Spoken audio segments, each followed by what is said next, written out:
Jika kau tak mau, aku tak akan membujukmu lagi. Setelah itu, Xiaoyan tak berkata apa-apa lagi. Sosoknya berubah menjadi pelangi panjang dan melesat ke depan. Setelah angin kencang menghilang, tak ada lagi ancaman. Ketika manusia pohon itu dipindahkan, pelangi panjang muncul di belakangnya. Ia melesat maju tanpa ragu. Jelas, mereka bukan satu-satunya yang menunggu kesempatan. Xiaoyan membentuk api pemusnahan yang kuat dan tajam, menghabisi mereka yang bersembunyi di samping, lalu melesat keluar secepat kilat. Namun sosok Xiaoyan telah lama menghilang. Di bawah gemuruh guntur, ia mencari di ruang ini dengan kecepatan yang sangat tinggi. Saat Xiaoyan mencari, kekuatan jiwa yang tenang membuatnya mustahil untuk bersembunyi di sini. Semua hembusan napas terasa sangat jelas. Beberapa hembusan napas ini berada di sekitar tingkat ketiga. Apa yang tampaknya mereka kepung.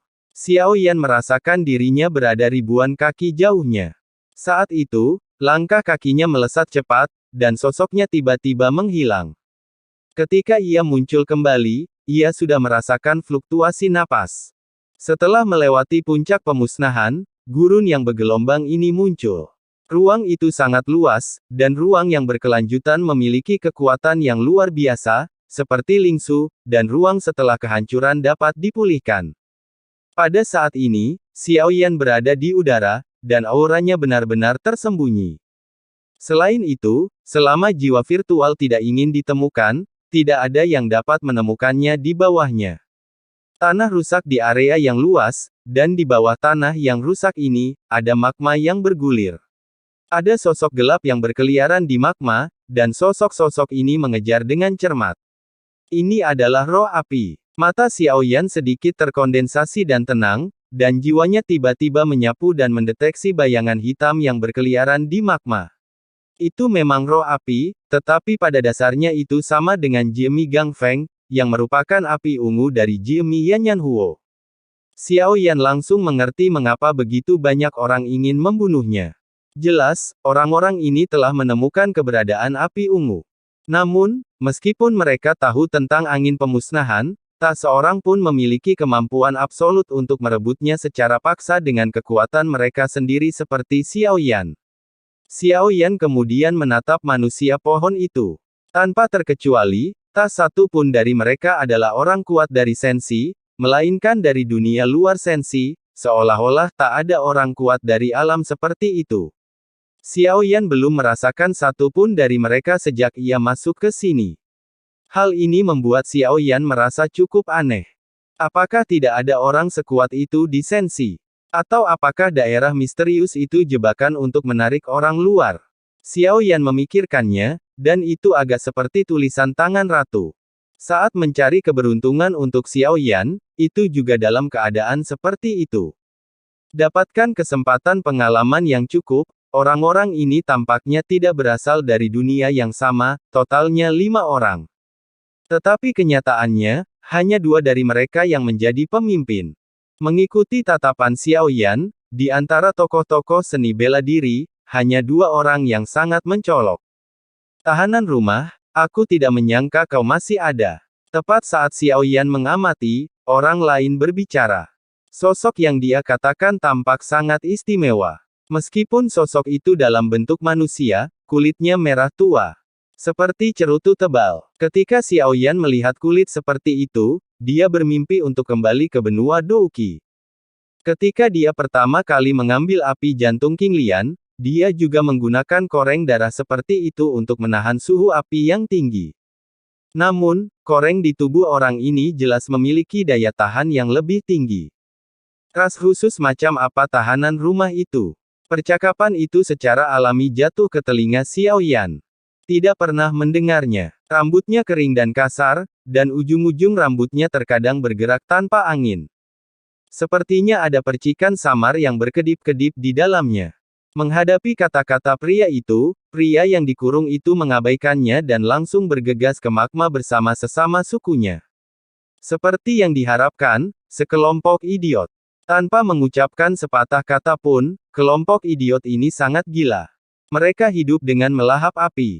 Seluruh ras telah menghabiskan hidup mereka menaklukkan api dan sangat terpesona oleh api yang kuat. Di balik baju besi kulit tajam kadal raksasa hutan api ini, hanya perutnya yang memiliki kesempatan untuk membunuhnya, tetapi dengan pria yang dikurung itu terlibat, itu adalah sakit kepala. Pada saat ini, di bawah tanah yang rusak, semburan lava dimuntahkan. Semburan yang melonjak memiliki jangkauan yang sangat luas, dan area berbentuk kipas membakar semua yang ada di depannya. Kedua sosok itu tidak mundur, melainkan menghadapi serangan kadal raksasa roh api. Kedua Rongjiang, yang dipenuhi kehancuran dan suhu yang sangat tinggi, tidak mengalami masalah apapun, tetapi koreng di tubuh mereka meledak menjadi gas putih. Bahkan orang-orang mereka sendiri tidak saling berbicara, tetapi setelah kontak mata, mereka menyerang kadal raksasa roh api lagi. Kita bisa membiarkan mereka menyerang lebih dulu, karena mereka diam.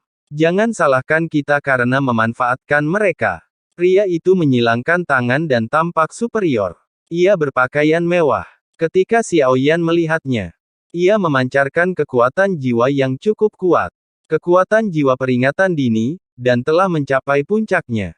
Ia tampak seperti seorang alkemis. Xiao Yan mencubit dagunya.